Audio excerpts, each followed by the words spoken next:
মুসলিম বিশ্ব কি আজ এক নাকি ভেতরেই ভাঙা? যেখানে আমরা ভাবি সব মুসলিম একসাথে দাঁড়াবে ইহুদিদের বিরুদ্ধে, সেখানে বাস্তবতা একদম উল্টো। অনেক আরব দেশই আজ ইরানের বিপক্ষে অবস্থান নিচ্ছে। কেন? ইরান কি এমন করেছে যে মুসলিম হয়েও অনেক মুসলিম দেশের চোখে তারা প্রতিপক্ষ? এই ভিডিওতে আমরা জানার চেষ্টা করব কেন মুসলিম হয়েও মুসলিম দেশগুলো একে অপরের বিরুদ্ধে দাঁড়াচ্ছে, আর এর পেছনের আসল কারণটা কি।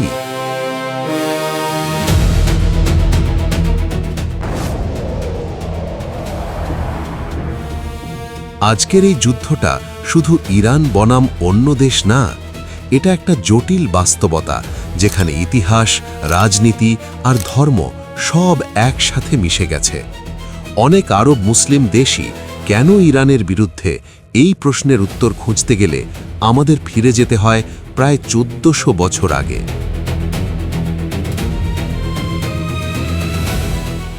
যখন মুসলমানদের মধ্যে নেতৃত্ব নিয়ে বিভাজন থেকে তৈরি হয় সুন্নি ও শিয়া মতভেদ, আর আজকের ইরান মূলত শিয়া নেতৃত্বাধীন একটি রাষ্ট্র, যেখানে মধ্যপ্রাচ্যের বেশিরভাগ দেশ সুন্নি।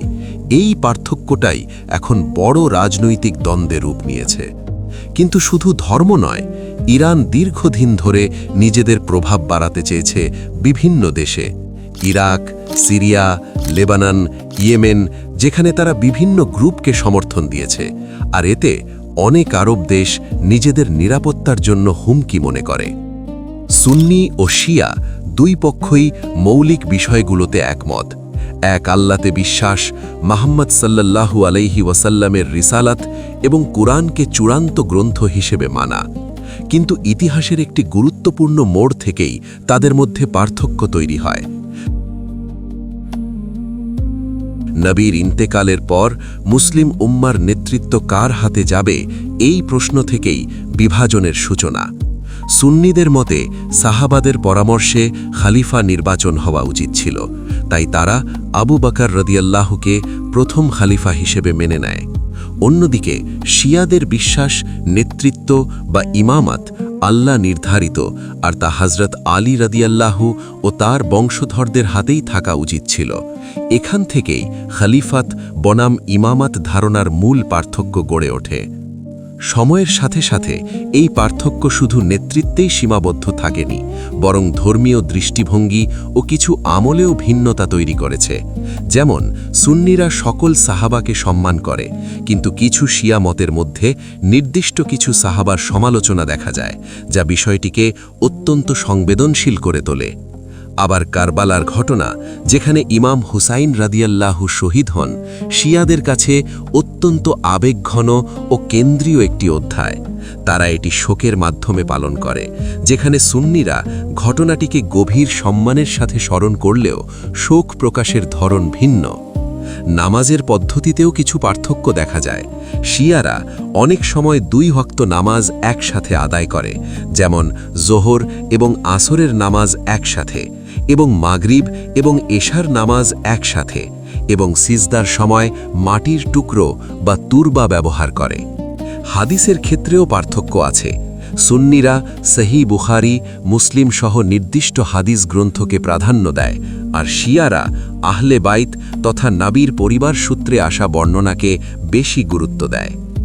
এখন অনেক সময় শোনা যায় কিছু সুন্নি নাকি ইরানি শিয়াদের মুসলিমই মনে করে না, তবে বাস্তবতা এতটা সরল না।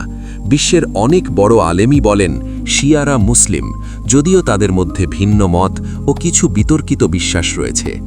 বিরোধটা বেশি বেড়ে যায় মূলত 3টি কারণে। প্রথমত, কিছু চরমপন্থী গোষ্ঠীর কঠোর অবস্থান, যারা একে অপরকে অস্বীকার করে। দ্বিতীয়ত, রাজনৈতিক বাস্তবতা, যেখানে ইরান একটি শিয়া রাষ্ট্র এবং মধ্যপ্রাচ্যের অনেক প্রভাবশালী দেশ সুন্নি হওয়ায় ধর্মীয় পার্থক্য রাজনীতির সাথে মিশে বড় সংঘাতে রূপ নিয়েছে।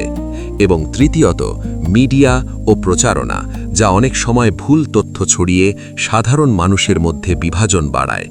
তাই সরলভাবে সুন্নি বনাম শিয়া বললে পুরো বাস্তবতা ধরা পড়ে না, কারণ সব শিয়া একরকম না, সব সুন্নিও একরকম না, এবং সবাই একে অপরকে অস্বীকার করে, এটাও সঠিক না।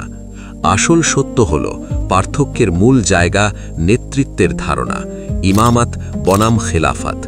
আর কিছু আকিদা ও আমলে ভিন্নতা থাকলেও উভয় পক্ষই ইসলামের মৌলিক বিশ্বাসগুলো শেয়ার করে। কিন্তু ইতিহাস, রাজনীতি আর ভুল বোঝাবুঝি এই পার্থক্যকে অনেক বড় করে তুলেছে। আমাদের চ্যানেল লাইক, কমেন্ট ও সাবস্ক্রাইব করে পাশে থাকুন।